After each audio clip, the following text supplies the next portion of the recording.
Halo semuanya, perkenalkan nama saya Hage Francisca Siombing dengan NIM 223304020503. Saya dari kelas Manajemen Keuangan Pagi C. Di sini saya ingin menjelaskan atau memaparkan sedikit penjelasan mengenai manajemen operasional. Terima kasih.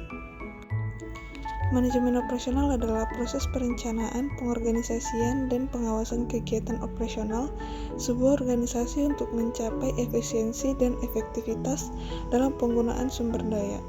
Fungsinya meliputi pengelolaan, produksi, distribusi, inventaris, dan layanan pelanggan. Ruang lingkupnya mencangkup perencanaan strategi, perencanaan taktis, dan kontrol operasional.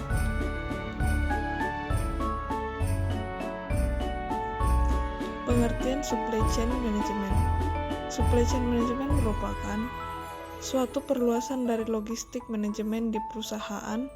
Dalam manajemen logistik diketahui bahwa yang dibahas adalah perusahaan, pemasok, dan pelanggan. Pengertian e-bisnis. E-bisnis adalah kegiatan bisnis yang dilakukan secara elektronik melalui internet, termasuk transaksi pembelian, penjualan, dan berbagai aktivitas bisnis lainnya yang menggunakan teknologi digital.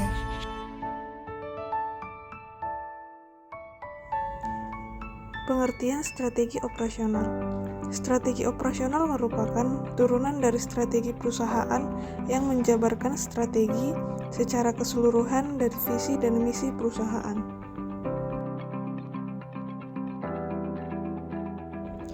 Pengertian desain produk, fungsi, dan juga tujuan. Desain produk dan jasa adalah proses merancang atau membentuk produk atau layanan dengan mempertimbangkan berbagai faktor seperti kegunaan, estetika, keamanan, dan efisiensi. Tujuan utamanya adalah untuk menciptakan produk atau layanan yang memenuhi kebutuhan dan keinginan pelanggan, serta memberi nilai tambahan yang signifikan. Fungsi desain produk dan jasa mencangkup yang pertama, memenuhi kebutuhan pelanggan. Desain harus mempertimbangkan kebutuhan, keinginan, dan preferensi pelanggan untuk memastikan produk atau layanan dapat digunakan dengan baik. Yang kedua, memperkuat identitas merek desain.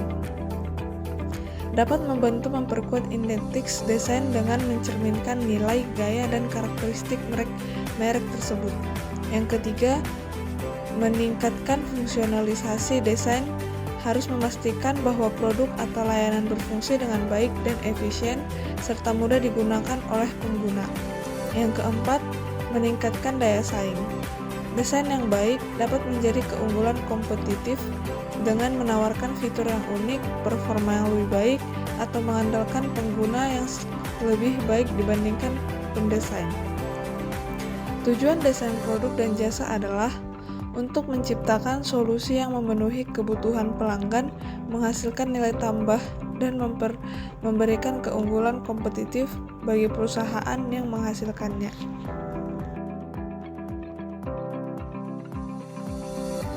Definisi dan fungsi peramalan, serta jenis-jenis peramalan. Peramalan adalah proses memprediksi nilai atau kejadian di masa depan berdasarkan data historis dan analisis tren.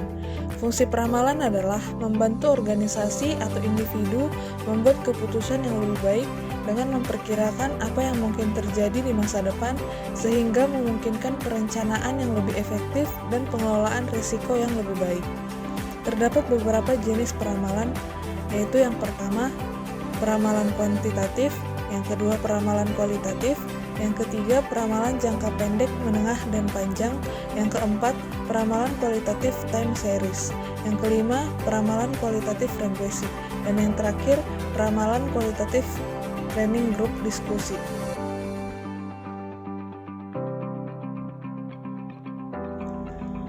Metode kualitatif. Hasil peramalan dari suatu orang dengan orang lain dapat berbeda. Meskipun demikian, peramalan kualitatif dapat menggunakan teknik atau metode peramalan, yaitu yang pertama, juri dari opini eksklusif. Metode ini mengambil opini atau pendapat dari sekelompok kecil manajemen puncak top-up manager, atau pemasaran, produksi, teknik, keuangan, dan logistik, yang seringkali dikombinasikan dengan model-model statistik. Yang kedua, gabungan tenaga penjualan. Setiap tenaga penjualan meramalkan tingkatan penjualan di daerahnya yang kemungkinan digabung pada tingkat provinsi dan nasional untuk mencapai ramalan secara menyeluruh. Yang ketiga, metode Delphin. Dalam metode ini, serangkaian kuesioner disebarkan kepada responden atau penjawabnya, kemudian diringkas dan diberi kepada para ahli untuk dibuat peramalannya. Yang keempat, survei pasar atau market survey. Masukan diperoleh dari konsumen atau konsumen potensial terhadap rencana pembelian pada produk pada periode yang diminati. Survei dapat dilakukan dengan kuesioner, telepon, ataupun wawancara langsung. Memantau ramalan. Bila peramalan sudah selesai, yang paling adalah tidak melupakannya.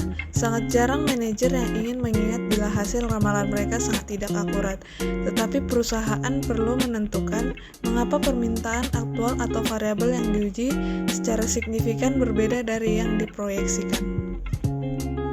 Sekian penjelasan saya mengenai manajemen operasional. Jika ada kesalahan, saya minta maaf dan juga terima kasih.